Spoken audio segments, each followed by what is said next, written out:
Nagsisimula na. Ang ibig sabihin, kailangan ko na talagang iuwi yan. Sige, subukan mo lang. Makikita mong hinahanap mo. Kung ganon, humanda kayong magkakapatid na magkasakitan. Isang malaking pagkakamali yan. Ha? Kung wala kang alam tungkol sa magkakapatid, ang magkakapatid, hindi yan dapat nagsasakitan. Ha? Ganon? Ang akala ko naman kung anong sasabihin mo. Basta, kukunin ko na ang bahaging yan. Bakit mo ba ginagawa ang bagay na to? Bakit? Paano ko naman malalaman ang dahilan nun? Basta, ang alam ko lang, kapag sumunod ako sa inutos sa akin, magiging maayos ang lahat. Huh? Kung sumusunod ka lang sa sinasabi sa'yo, wala kang pinagkaiba sa puppet. Huh? Ganon ha?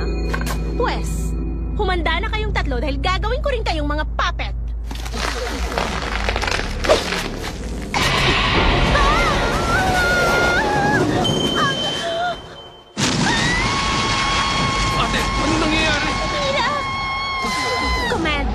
Second movement. Pinagbabawal ang atake nito. Pero ipapakita ko to sa inyo kahit ngayon lang! May lumalabas sa katawan niya, Ate Mira! Devil Soul? Ate Mira Jane! Ate! Oras na para tapusin ang magkakapatid na yan! Hindi! Soul!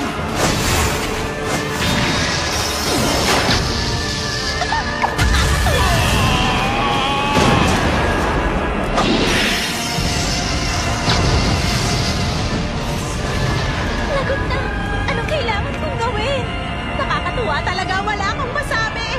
Sino man ang kumalaban sa layunin namin, dapat ituring na masama. At ang mga masasama, sisiguraduhin ko mapaparusahan.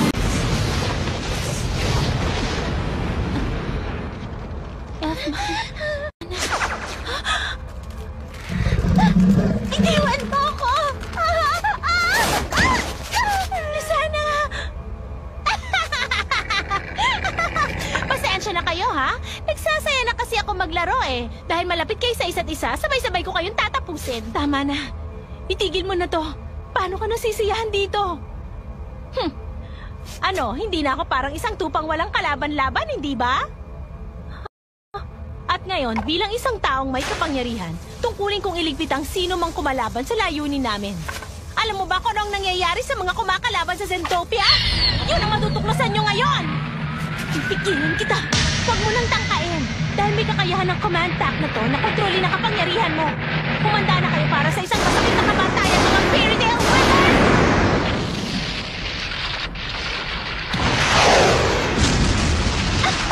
Ang lakas ng kapangyarihan yon!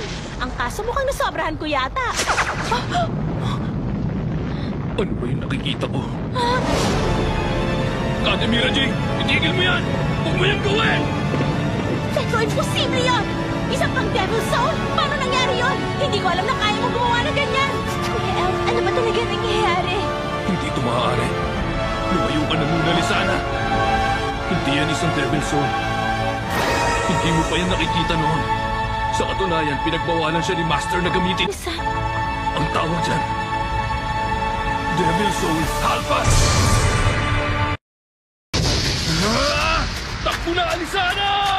Paano ako tatakbo? Karga-karga mo ako! Malaking paglabag sa batas ang ginagawa mong yan! Isa na talagang halimaw yung binuo mo! Isang napakasamang halimaw! Napakamakasalanan! Alam mo, ang totoo niyo, gusto ko ang mga turo ng Zentopia. Pero imbis na itago niyo ang mga mali niyo, dapat niyo yung aminin. Ialay niyo ang sarili niyo sa iba para makabawi. Ang kaso! Pag naging miyembro ng Zentopia, ang tao may pag-iisip na tulad ng sa'yo, malulungkot ako. Ano ka mo? Wala akong pakialam! Pahalang sa bispo! Gagawin niya ang pinagbabawal! Kaya sa kaisa, sana mapatawad niyo ako!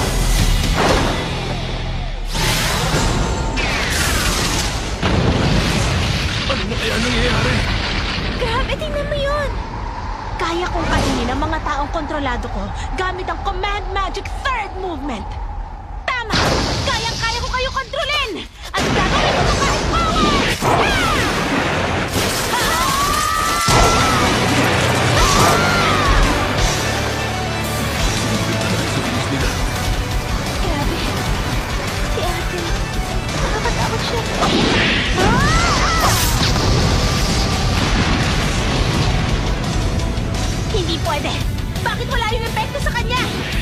gumawa kami ng isang kasalanan mas mabigat pa dyan.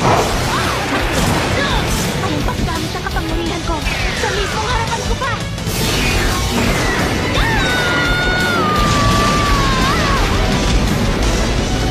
Bukod doon, sinaktan mo rin ang kapatid kong lalaki at babae. At dahil doon, ano man ang mangyari, mananagot ka sa akin.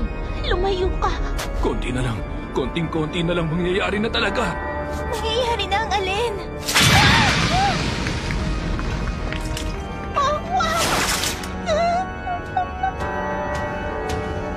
Salbahe. Salbahe. Grabe, nakakatakot. Dati kasi, nakita kong winasak ni ate ang isang buong syudad na parang wala lang habang nasa ganyang anyo siya. Kaya naman pala siya pinagbabawalang gamitin yan eh.